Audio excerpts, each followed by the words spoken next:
గౌరవ ముఖ్యమంత్రి వర్యులు చంద్రబాబు నాయుడు గారికి, సహచార మంత్రులు, అధికారులందరికీ నా హృదయపూర్వక నమస్కారాలు. 75వ రాజ్యాంగ దినోత్సవ శుభాకాంక్షలు. ఎంతోమంది త్యాగాల ఫలితం స్వాతంత్రం.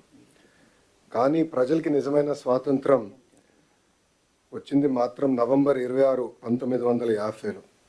రాజ్యాంగం అమలైన తర్వాతనే అందరూ సమానం అనే భావన వచ్చింది. మాట్లాడే హక్కు వచ్చింది, ప్రశ్నించే ధైర్యం వచ్చింది. స్వేచ్ఛ, సమానత్వం, సోదరభావం అందరికీ అందించారు. మనతో పాటు అనేక దేశాలకి స్వాతంత్రం వచ్చింది. కానీ ఈరోజు మనం చూస్తే వాళ్ళందరూ ఒక సంక్షోభంలో ఉన్నారు. కానీ భారతదేశమే ఒక సూపర్ పవర్గా ఎదిగింది. దానికి కారణం మన రాజ్యాంగం. అనేక కులాలు, భాషలు, ప్రాంతాలు ఎన్నో సంక్షోభాలు ఎదుర్కొన్న ఈరోజు మనందరం ఒకే దేశంగా నిలబడ్డామంటే దాని గొప్పతనం మన రాజ్యాంగం. ఈ సందర్భంగా రాజ్యాంగం రూపకర్తను మనం స్మరించుకోవాల్సిన అవసరం ఉంది. రాజ్యాంగం కమిటీ అధ్యక్షుడిగా డాక్టర్ బిఆర్ అంబేద్కర్ గారు చేసిన కృషి ఒక చరిత్ర.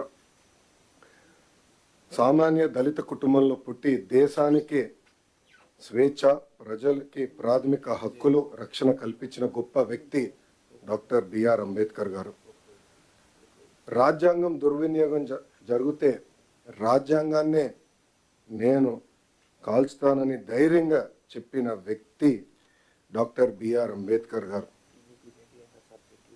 ఇప్పుడే గౌరవ ముఖ్యమంత్రి గారికి నేను చెప్పాను, సార్ ఈ మీటింగ్లో ఐఏఎస్ అధికారులు ఉన్నారు, కానీ ఐపీఎస్ అధికారులు కేవలం హోమ్ సెక్రటరీ గారు తప్ప ఎవరు లేరు ఈ రూమ్లో అని నేను గౌరవ ముఖ్యమంత్రి గారు చెప్పాను. ఇది ఎందుకు చెప్పానంటే గడిచిన 5 సంవత్సరాలు రాజ్యాంగం విలువేంటో తెలుసుకున్న మొదటి వ్యక్తిని నేను చదువుకున్నప్పుడు రాజ్యాంగం గురించి మాట్లాడేవాళ్ళం, నేర్చుకున్నాం. కానీ రాజ్యాంగం విలువేంటో నేను ఈ పుస్తకం పట్టుకుని పాదయాత్ర చేస్తాం జరిగింది. నేను ఆ రోజు అధికారులతో మాట్లాడేటప్పుడు కూడా ఎక్కడ మార్కింగ్ చేశానో ఆ మార్కింగ్ కూడా ఇప్పటికీ అట్లనే ఉంది.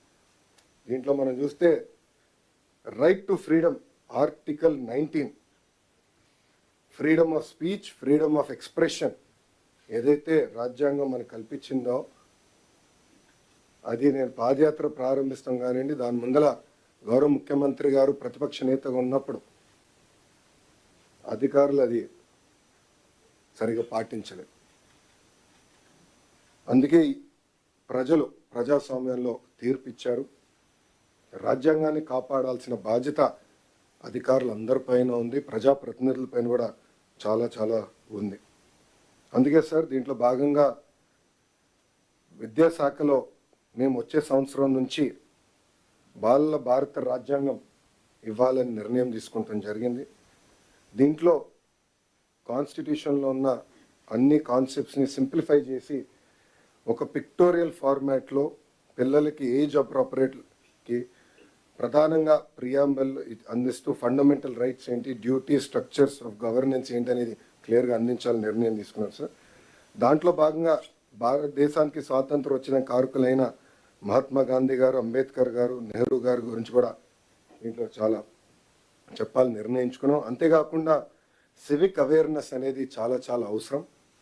ఒక మాటలో చెప్పాలంటే చదువు పైన బాగా శ్రద్ధ పెడుతున్నాం, మార్కుల మీద పెట్టిన శ్రద్ధ, రెస్పాన్సిబిలిటీ, సివిక్ అవేర్నెస్ మీద మనం పట్టలేకపోతున్నాం.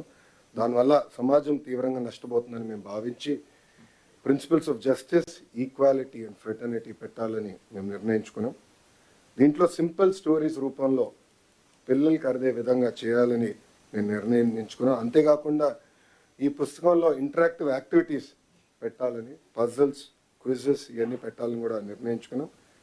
ఇంతేకాకుండా రోల్ మోడల్స్ మన గాంధీ గారు కానివ్వండి, అంబేద్కర్ గారు కానివ్వండి, నెహ్రూ గారు కానివ్వండి, సర్దార్ పటేల్ గారు కానివ్వండి, మౌలానా ఆజాద్ గారు కానివ్వండి, సర్వేపల్లి రాధాకృష్ణ గారు కానివ్వండి, వాళ్ళ గురించి రోల్ మోడల్, సింపుల్ ప్రొఫైల్స్ కూడా ఏర్పాటు చేయాలని నిర్ణయించుకున్నాం సార్. దాంట్లో భాగంగా ఒక కమిటీ వేయాలని నిర్ణయించుకున్నాం. కాన్స్టిట్యూషనల్ లీగల్ ఎక్స్పర్ట్స్ ఒక పక్కన, ఎడ్యుకేటర్స్ ఇంకో పక్కన, children literature authors, illustrators, visual designers, social scientist, civic educators, policy makers, ప్రజాప్రతినిధులు, చైల్డ్ రైట్ ఆర్గనైజేషన్స్. సో వీళ్ళందరినీ ఒక కమిటీగా తీసుకొచ్చి ఒక కాంపిటీషన్ మార్గంలోనే ఈ బుక్ రూపొందించాలనేది మీ ఆదేశాల మేరకు మేము విద్యాశాఖలో చేస్తాం జరుగుతుంది సార్. ఇది వచ్చే సంవత్సరం నుంచి పిల్లలందరికీ అందించాలని నిర్ణయం తీసుకున్నాం.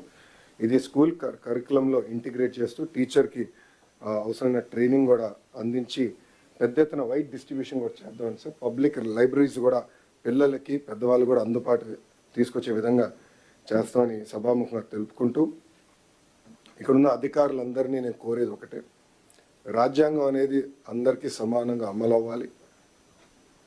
గత 5 సంవత్సరాలు ప్రజలు చాలా ఇబ్బంది పడ్డారు, నష్టపోయారు. మేమందరం కూడా దాంట్లో భాగస్వామ్యమే. ఈరోజు ఈ రాజ్యాంగాన్ని సమానంగా అందరికి అమలు చేయాలని ఈ సభాముఖంగా అధికారులందరినీ నేను కోరుకుంటూ, ఒక ఆంధ్ర మోడల్ ఆఫ్ ఎడ్యుకేషన్ తీసుకురావాలనేది గౌరవ ముఖ్యమంత్రి గారు ఇప్పటికీ మాకు చెప్తాం జరిగింది.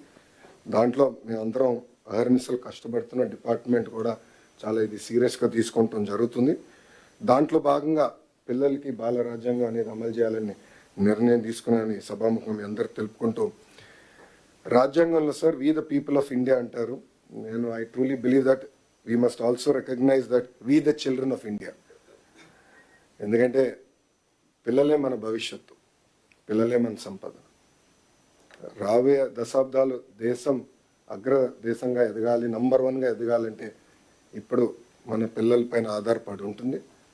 దీనికోసం అందరం భాగస్వామ్యం అవ్వాలి. ఈ కార్యక్రమాన్ని జయప్రదం చేయాలని ఈ సభాముఖంగా కోరుకుంటూ మీ అందరి నుంచి సెలవు తీసుకుంటున్నా. అందరికీ నమస్కారం. జై హింద్.